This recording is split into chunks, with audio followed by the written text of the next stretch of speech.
Bonjour à tous, dans cette vidéo, je vais vous parler du lou, qui est un phénomène acoustique propre aux instruments à cordes, mais particulièrement présent chez les instruments à cordes graves comme le violoncelle.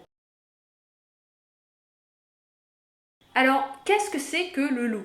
Eh bien, c'est une sorte de note défectueuse, qui sonne mal ou qui sonne bizarrement. Et techniquement, ce qui se passe, c'est que c'est une rencontre de vibrations dissonantes sur votre violoncelle.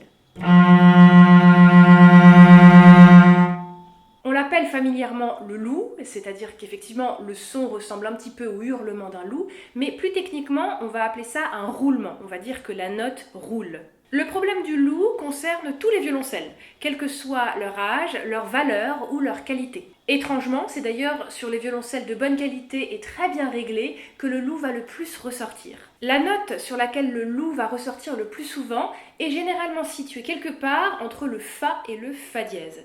Donc ça peut se situer sur la corde de ré, c'est-à-dire en première position quelque part entre le deuxième et le troisième doigt, mais le plus souvent on va le retrouver sur la corde de sol, c'est-à-dire quelque part entre le fa quatrième doigt en quatrième position et le fa dièse que l'on joue également en quatrième doigt, quatrième position, mais en extension.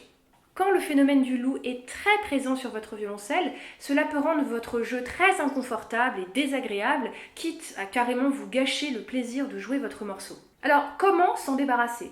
Eh bien, la meilleure manière d'éliminer le lou ou le roulement sur votre violoncelle, c'est d'utiliser un petit objet qui s'appelle un anti-rouleur. C'est une petite pièce de métal composée d'un cylindre avec une vis et à l'intérieur il y a un bout de caoutchouc et on vient placer ça sur la corde de sol derrière le chevalet.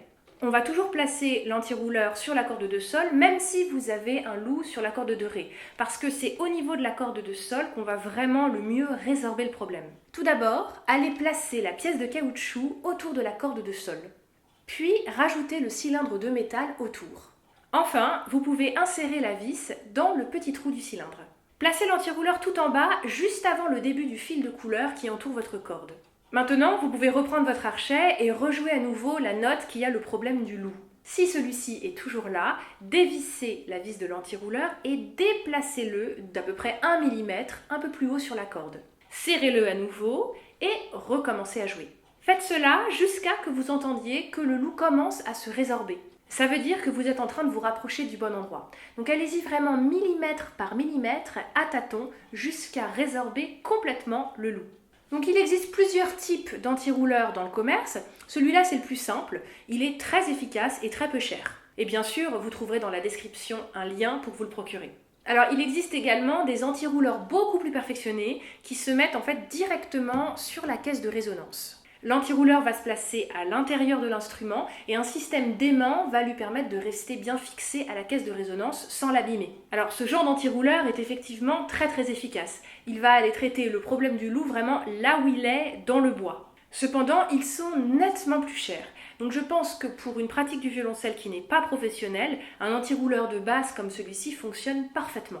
Alors certains violoncellistes n'aiment pas utiliser les anti-rouleurs en général, parce que c'est vrai qu'en résorbant le roulement, en résorbant le lou, eh bien l'anti-rouleur atténue un petit peu la résonance de l'instrument. Dans ce cas, il existe effectivement une solution parfaitement gratuite, c'est de serrer avec vos genoux les deux éclisses de votre instrument. Bon, après, personnellement, je trouve ça un petit peu fastidieux de devoir penser à serrer les genoux à chaque fois qu'on joue un fa ou un fa dièse. Au moins, avec un anti-rouleur, le problème est résolu une bonne fois pour toutes et vous ne vous en inquiétez plus. Et voilà, c'est la fin de cette vidéo. J'espère qu'elle vous a été utile et comme d'habitude, posez toutes vos questions dans les commentaires, je serai ravie d'y répondre. Merci à tous et à bientôt!